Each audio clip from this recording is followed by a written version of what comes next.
नमस्कार, मैं श्वेता सिंह आपका स्वागत करती हूं। रात के 10 बज रहे हैं। आप आज तक पर दस्तक देख रहे हैं। कहा जाता है राजनीति में टाइमिंग सबसे अहम चीज होती है, यानी अब कब कौन सा कदम उठाना है। अगले हफ्ते देश की संसद का मॉनसून सत्र शुरू होना है। अगले साल उत्तर प्रदेश और गुजरात समेत 5 राज्यों में विधानसभा चुनाव होने।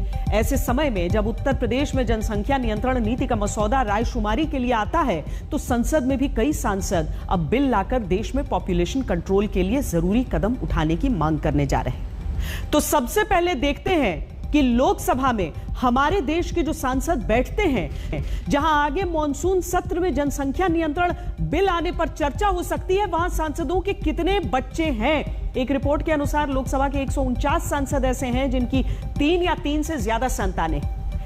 बीजेपी के ही 96 सांसदों के ऐसे ही जिनके 2 से ज्यादा बेटे या बेटियां हैं। अलग अलग दलों के 33 सांसद ऐसे हैं जिनके 4 या 4 से ज्यादा बच्चे हैं।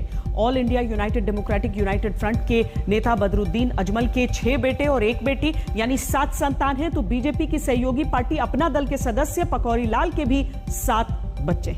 अब देश में जैसे ही आबादी कंट्रोल करने की बात आती है, एक बेहद जरूरी मुद्दा इस राजनीति पर भटका दिया जाता है कि समस्या जनसंख्या नहीं बल्कि समस्या मुस्लिम जनसंख्या है। क्या सच यही है? इसी मुद्दे पर आज होगी पहली दस्तक। ज्यादा से ज्यादा बच्चे पैदा करो, उनको मदरसे में आतंकी। जैसे मुसलमान भाई हैं, उनकी 3-3 औरतें होती हैं। जनसंख्या नियंत्रण की बात को समझेंगे।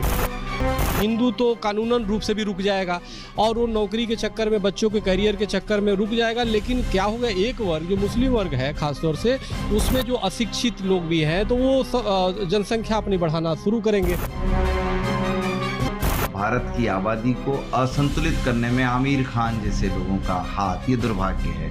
राजनीति ने हिंदुस्तान के एक बड़े तबके में ऐसी सोच का विकास किया जिनसे अगर पूछिए कि बढ़ती आबादी का जिम्मेदार कौन, तो जवाब में एक धर्म की तरफ उंगली उठाने लग जाएंगे और दलील में ऐसे तर्क देंगे जैसे मुस्लिम कई शादियां करते हैं तो ज्यादा बच्चों को जन्म देकर जनसंख्या बढ़ाते हैं। कुछ का तर्क आता है कि अरे देखिए, मुस्लिम परिवारों की आबादी एक दिन देश में ज्यादा हो जाएगी। अगर आपने पलटकर पूछा कि मुस्लिम नागरिक क्यों ज्यादा दिखते हैं आपको, तो वो कुछ राज्य और जिलों का उदाहरण देकर कहेंगे देखो वहाँ मुस्लिम ही सिर्फ ज्यादा दिखते हैं। ऐसी ही दलीलों की बौछार देश में अभी दोबारा होने लगी जब उत्तर प्रदेश में जनसंख्या नियंत्रण नीति का ड्राफ्ट रविवार को आया।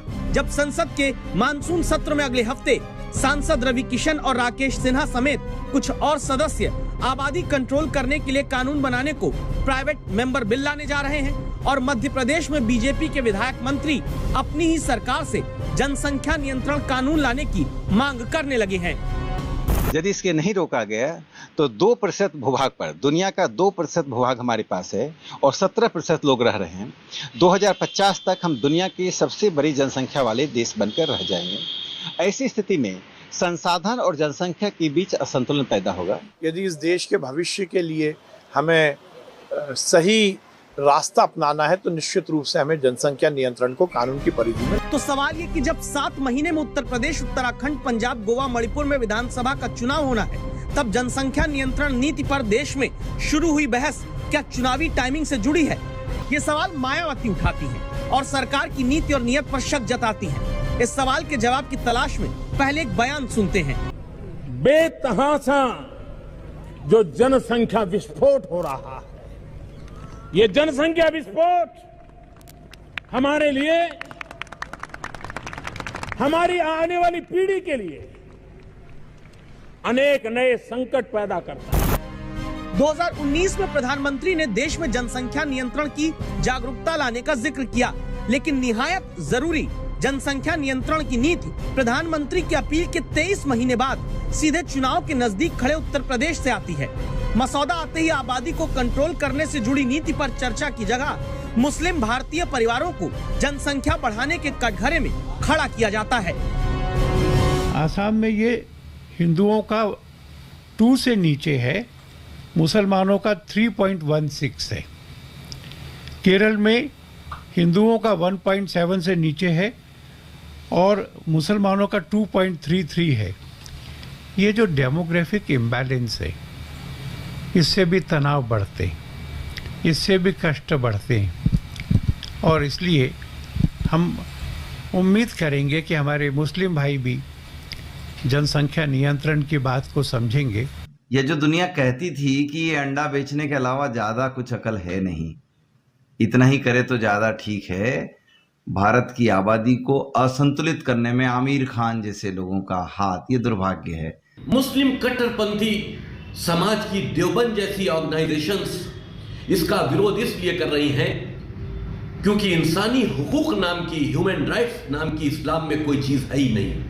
उनका यह सोचना है कि ज्यादा से ज्यादा बच्चे पैदा करो, उनको मदरसे में आतंक की तालीम दो और फिर उनको आतंक से जोड़कर पूरी दुनिया में एक बड़ी फौज बनाओ और उनको अल्लाह के नाम पर शहीद करो। जैसे मुसलमान भाई हैं, उनकी 3 औरतें होती हैं। अगर वो कहेंगे कि मेरी पहली औरत से 2 बच्चा पैदा हुए, दूसरी से 2 बच्चा हुए, तीसरी 2 हुए तो मेरे 6 हो जाएंगे, तो नहीं, ऐसा नहीं है, पुरुष से क्या रहेगा ना। तो आप चाहे 4 बीवी रखिए, चाहे 5 बीवी रखिए, लेकिन गिनती बच्चे की 2 ही होगी। 2 ज़्यादा पैदा करेंगे आप तो उसको न तो वोट देने का अधिकार रहेगा। ऐसा कानून बना जाए तो देश का भला होगा। देश में अभी नहीं, दावा है कि 1901 में भी अविभाजित भारत में आई आबादी की गणना पर भी ऐसे ही आरोप मुस्लिम नागरिकों पर लगाए गए। लेकिन क्या अब भी यही सच्चाई है? कुछ आंकड़े हमने खंगाले हैं जो बताते हैं कि 1998-99 में दूसरे राष्ट्रीय परिवार स्वास्थ्य सर्वेक्षण के समय जनन दर यानी एक महिला अपने जीवन काल में जितने बच्चे पैदा करती है, उस आधार पर हिंदुओं में 2.8 और मुस्लिम परिवार में 3.6 बच्चा प्रति महिला जनन दर थी। 2005-06 में तीसरे राष्ट्रीय परिवार स्वास्थ्य सर्वेक्षण के अनुसार ये घटकर हिंदुओं में 2.59 और मुसलमानों में 3.4 रह गई। 2015-16 के आखिरी मौजूद परिवार स्वास्थ्य सर्वे में हिंदू महिला की प्रजनन दर 2.13 और मुस्लिमों में घटकर ये 2.61 आई। ये 3 राष्ट्रीय सर्वे कहते हैं हाँ, ये तो सच है कि मुस्लिम महिलाएं अपने जीवन काल में हिंदू महिला के मुकाबले ज्यादा बच्चों को जन्म देती हैं। लेकिन सच्चाई ये भी कि पिछले सदी के आखिरी दशक में जहां मुस्लिम महिलाएं औसत जीवन काल में 3.6 बच्चों को जन्म दे रही थी, वो 2015-16 तक घटकर 2.61 पर आ चुका है। फिर भी ये सोच बनी हुई है कि मुस्लिम तेजी से आबादी बढ़ा रहे हैं, 4 शादियां करते हैं, कई बच्चों को जन्म देते हैं, परिवार नियोजन को गैर इस्लामी मानते हैं। ऐसे आरोपों को बल देने के पीछे भी सियासत ही है और उस सियासत का चेहरा मोहरा बनते हैं समाजवादी पार्टी के सांसद शफीकुर रहमान बर्क जैसे नेता। भाई इस पर तो अल्लाह के ऊपर छोड़ो, जो जिसका पैदा होगा वो उसका अपना रिस्क, अपनी जो की किस्मत साथ लेके आता है। वो इसमें ये थोड़ी कि उसे अगर वो आ जाएगा देश में बिल्कुल नहीं भुखमरी हो जाएगी। अरे भुखमरी तो अब देश आज भी हो रही है।